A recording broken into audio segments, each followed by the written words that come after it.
Germany's gold, here's the story's hook. Welcome back everyone. Thank you so much for joining me today. I truly appreciate you being here. Now let me start with a question that, just a few years ago, would have sounded almost absurd. Is Germany seriously considering bringing its gold back from the United States? Not symbolic amounts, not a token gesture, but potentially hundreds of billions of euros worth of gold physically removed from US vaults. And the answer, increasingly, is yes. This is no longer conspiracy theory territory. This is no longer fringe politics. This discussion is now happening inside Germany's political, financial, and security establishment, and that alone should make you sit up and pay attention.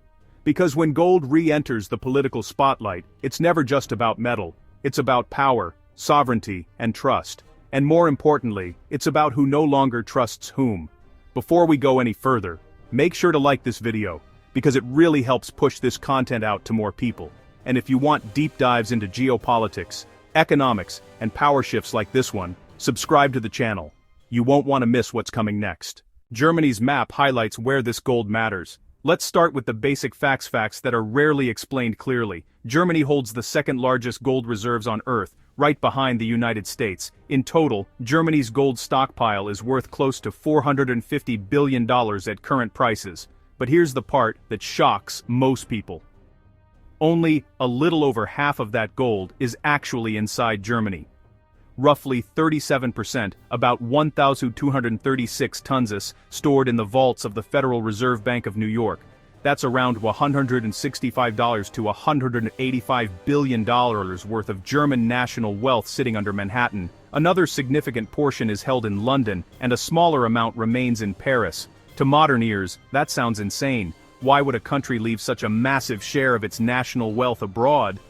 But historically, this arrangement made perfect sense. A divided Germany learned caution and resilience. This system was built during the Cold War. Germany was divided. It sat on the front line between NATO and the Warsaw Pact, and it relied heavily, almost entirely, on US military protection. Keeping gold abroad served multiple purposes. It ensured immediate access to US dollars. It provided liquidity in global markets, and it protected German reserves in case Europe once again became a battlefield. Back then, no one questioned it. The United States was stable, predictable, and the unquestioned anchor of the Western financial system. But that world is gone.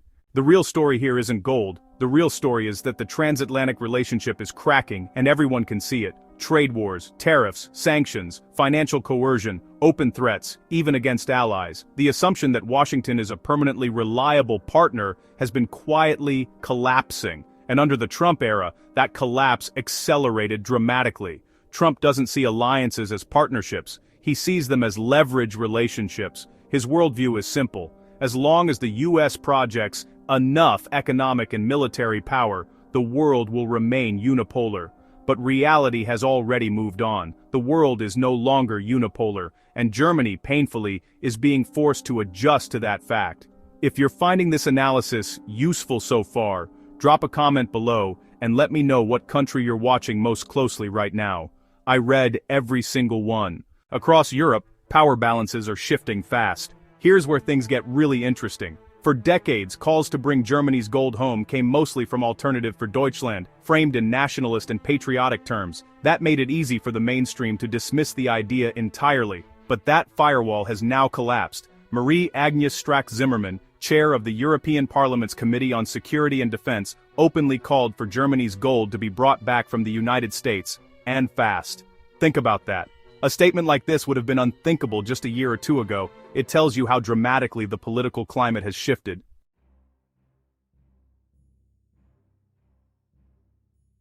Chancellor Friedrich Merz, by contrast, has been far more cautious. In the Bundestag, he stressed that EU countries are partners and allies of the United States, not subordinates. Carefully chosen words, diplomatic words, but also revealing. Because if you have to clarify that you're not subordinate, it means the question is already being asked. Merz understands the logic of repatriation, but he also understands something else. Keeping Washington calm is now a political priority. Germany, for better or worse, still exists within a US-anchored security architecture, and that creates a contradiction that's becoming harder to hide. Inside institutions, the contradictions are increasingly undeniable. Frankfurt, Bundesbank's backdrop, frames the stakes of custody. The Bundesbank seal symbolizes monetary sovereignty. Then came the real shock. Senior economists linked to the Bundesbank, Germany's central bank, publicly argued that keeping so much national wealth in the US has become too risky. One former head of research stated bluntly that geopolitics have changed, and that strategic dependence on Washington is no longer something Germany should be comfortable with. His conclusion? Repatriating gold would be a step towards strategic independence.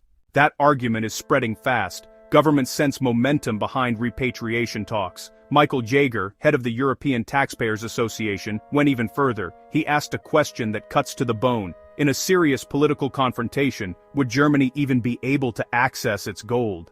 That question used to be taboo. Now it's being asked openly. Jaeger points to Trump's unpredictability, his obsession with extracting leverage, and even his provocative remarks about seizing Greenland. From that perspective, Germany's gold in New York isn't just sitting there, it's leverage, and that changes everything. If you agree that this debate is long overdue, hit the like button, it really helps the channel grow.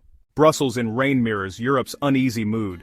There's another factor nobody in Berlin wants to talk about but everyone is thinking about. The EU has already seized roughly $300 billion in Russian sovereign assets, and once that line is crossed, something becomes very clear. International law exists, but in practice, power decides when it applies. German elites understand this now. If assets can be frozen, confiscated, or weaponized against Russia, then under extreme conditions they could be used against anyone. That realization has shattered old assumptions. Old assumptions blur as harsher realities emerge. Yes, there is pushback. Yes, there are warnings about destabilizing markets or upsetting allies. But the mental shift has already happened. German gold repatriation is now on the agenda. It's being discussed seriously, and it will resurface again and again as US-EU tensions escalate.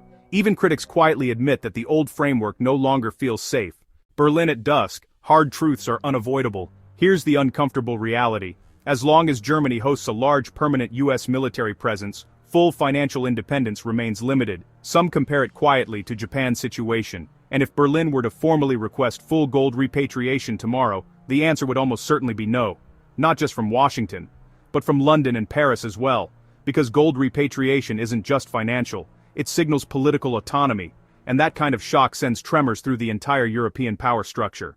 A vault reflecting Manhattan, dependency made visible. Let's be clear, this isn't about gold bars stacked in a vault under Manhattan. This is about whether Germany and Europe more broadly can afford to remain strategically dependent on a partner that is becoming more volatile, more transactional, and less predictable by the day. The conversation has started. And once questions of sovereignty, trust, and control enter the mainstream, they don't disappear. They come back bigger, louder, and harder to ignore. History has a habit of repeating itself. Thank you so much for watching. If you found this analysis valuable, please like the video, subscribe to the channel, and share it with someone who follows global politics. And I really want to hear your thoughts. Should Germany bring its gold home, or is that a line too dangerous to cross? Let me know in the comments below. Take care, enjoy the rest of your day, and I'll see you in the next one. Thank you for watching. Choose your next video here.